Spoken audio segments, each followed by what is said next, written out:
Assalamualaikum warahmatullahi wabarakatuh. Halo semuanya, perkenalkan nama saya Muhammad Haikal Kamil. Saya dari Universitas 17 Agustus Samarinda, NPM saya 23047. Hari ini saya akan membahas sesuatu yang paling penting dan juga seru, yaitu tentang hukum perniagaan internasional. Kira-kira apa tuh yang paling cocok untuk dibahas? Perang dagang antara Amerika Serikat dan Tiongkok. Kita mulai. Melalui hukum perniagaan internasional adalah cabang hukum yang mengatur hubungan dagang lintas negara. Isinya mencakup kontrak internasional, penyelesaian sengketa, perlindungan hak kekayaan intelektual, hingga tarif dan bea masuk. Dalam dunia global sekarang, hukum ini jadi sangat penting karena setiap negara pasti punya kepentingan ekonomi masing-masing. Salah satu organisasi yang menjadi pilar dalam hukum perniagaan internasional adalah World Trade Organization atau disingkat WTO. Jadi WTO ini berfungsi menjaga agar perdagangan antara negara berjalan adil dan terbuka. Nah, sekarang kita bahas kasusnya. Teman-teman, perang dagang antara Amerika Serikat dan Tiongkok bukan sekedar konflik ekonomi. Ini adalah pertarungan dua kekuatan global yang memperebutkan dominasi teknologi, perdagangan, dan pengaruh dunia. Tapi, apa sih sebenarnya yang terjadi di balik layar? Dan apa dampaknya bagi kita? Pada tahun 2018, Presiden Amerika Serikat yang saat itu Donald Trump menaikkan tarif impor terhadap berbagai produk dari Tiongkok. Alasannya kenapa?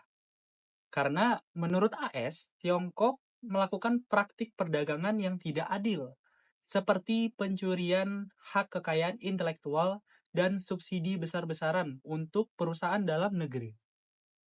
Masalah sebenarnya bukan cuma soal tarif. Ini tentang kekuatan ekonomi dan teknologi.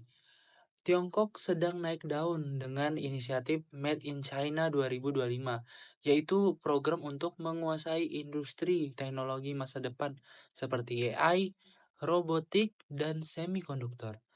Amerika merasa terancam, mereka khawatir dominasi Tiongkok akan melemahkan kekuatan global AS, apalagi jika Tiongkok berhasil memimpin di sektor teknologi tinggi.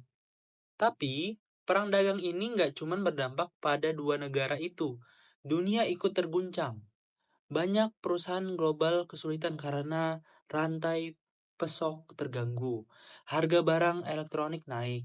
Petani Amerika rugi besar karena ekspor mereka ke Tiongkok menurun drastis. Pertumbuhan ekonomi global melambat karena ketidakpastian pasar. Seiring waktu, negosiasi sempat dilakukan pada awal 2020.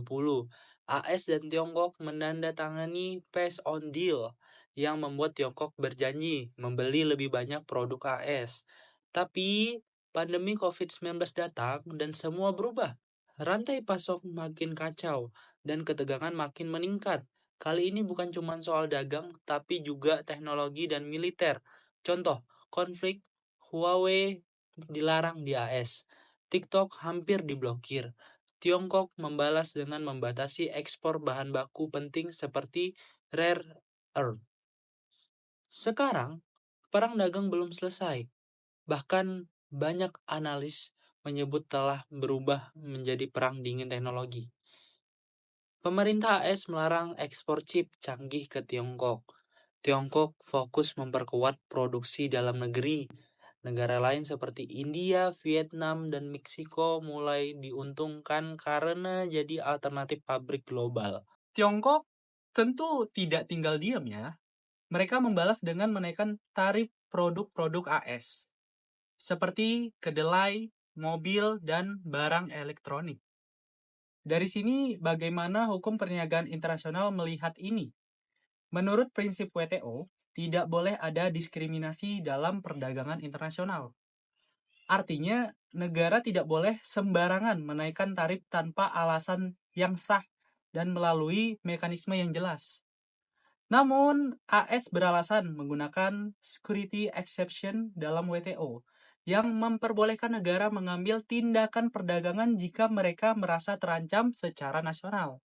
Sayangnya, penggunaan alasan ini tidak serta-merta dibenarkan oleh WTO. Hasilnya, WTO memutuskan bahwa kebijakan tarif AS melanggar aturan perdagangan internasional. Tapi AS menolak keputusan tersebut.